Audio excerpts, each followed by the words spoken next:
Hello, नमस्कार। आज हम बात करने वाले हैं आईआरएफसी स्टॉक्स के बारे में और हम इस स्टॉक्स के ऊपर लगातार वीडियो के माध्यम से अपडेट देते हुए चल रहे थे और कल भी हमने स्टॉक्स के ऊपर वीडियो बनाया था और कहा था कि ये स्टॉक्स हमारा एक इम्पोर्टेंट सपोर्ट लेवल के पास में है, जिसमें स्टॉक्स का जो लेवल था 164 रुपए के 63 रुपए के आसपास का था और कल कहा था कि स्टॉक्स ने इस इन्वर्टेड हैमर कैंडल के यहाँ से गिरावट की शुरुआत की थी और एक के बाद एक रेड कैंडल और लो बनाते हुए स्टॉक्स नीचे की तरफ आ रहा था।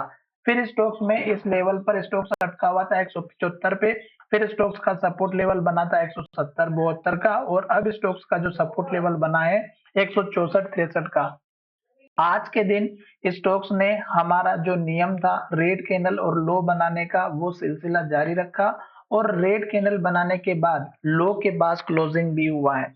हमने आपको कहा था कि जब भी स्टॉक्स इस तरह की एक के बाद एक रेड कैंडल और लो बनाता है नई फ्रेश एंट्री बिल्कुल भी नहीं करना है और स्टॉक्स अगर एक बार कोई सपोर्ट लेवल तोड़ देता है तो बड़ी गिरावट होती है और आज देख सकते हैं स्टॉक्स ने 160 रुपए का लेवल बनाया है सपोर्ट का। अब स्टॉक्स में सपोर्ट अभी बना नहीं है, गिरावट कंटिन्यू है। स्टॉक्स का सपोर्ट लेवल अब 152 रुपए के आसपास का दिखाई दे रहा है, जो हमारे लिए सबसे इंपॉर्टेंट है और आज मैं इस स्टॉक्स में इस सपोर्ट लेवल को यहाँ पर ड्रॉ करने वाला हूँ 152 रुपए से लेकर के। अगर आप देखेंगे तो इस कैंडल का लो है 151 रुपए, तो ये दो 1 से 2 रुपए की जो रेंज है ये हमारा एक तो सपोर्ट का इंपॉर्टेंट लेवल है। अब यहाँ पर ये लेवल इंपॉर्टेंट क्यों है? यहाँ पर देखिएगा स्टॉक का हाई है, यहाँ पर स्टॉक का हाई है, यहाँ पर स्टॉक्स का लो है और यहाँ पर हमारा स्टॉक्स में 200 डेज का मूविंग एवरेज है।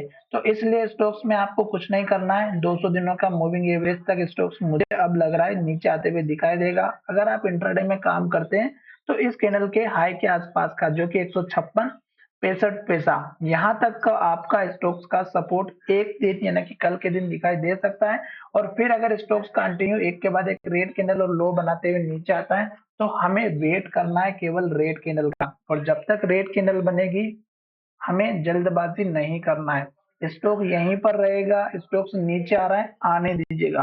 अगर आपको जितना हो सके डिस्काउंट में मिलने दीजिएगा। अभी नई फ्रेश एंट्री और एवरेज ना करें जब तक कंफर्मेशन नहीं मिलता है तब तक।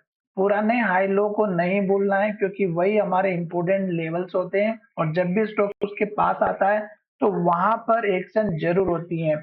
या तो वहां से स्टॉक्स लेवल तोड़ के नीचे जाएगा या वहां से रिटर्न होते हुए ऊपर जाएगा। ये सारी चीजें अगर आपको ध्यान में रखना है तो बहुत अच्छी बात है, नहीं तो आप कुछ भी याद नहीं रख सकते। तो केवल कैंडल को देखिएगा, रेड कैंडल बन रही है, नई फ्रेश एंट्री नहीं करें। चलिए वीडियो को यहीं विराम करते हैं। धन्यवाद, मिलेंगे नए वीडियो में।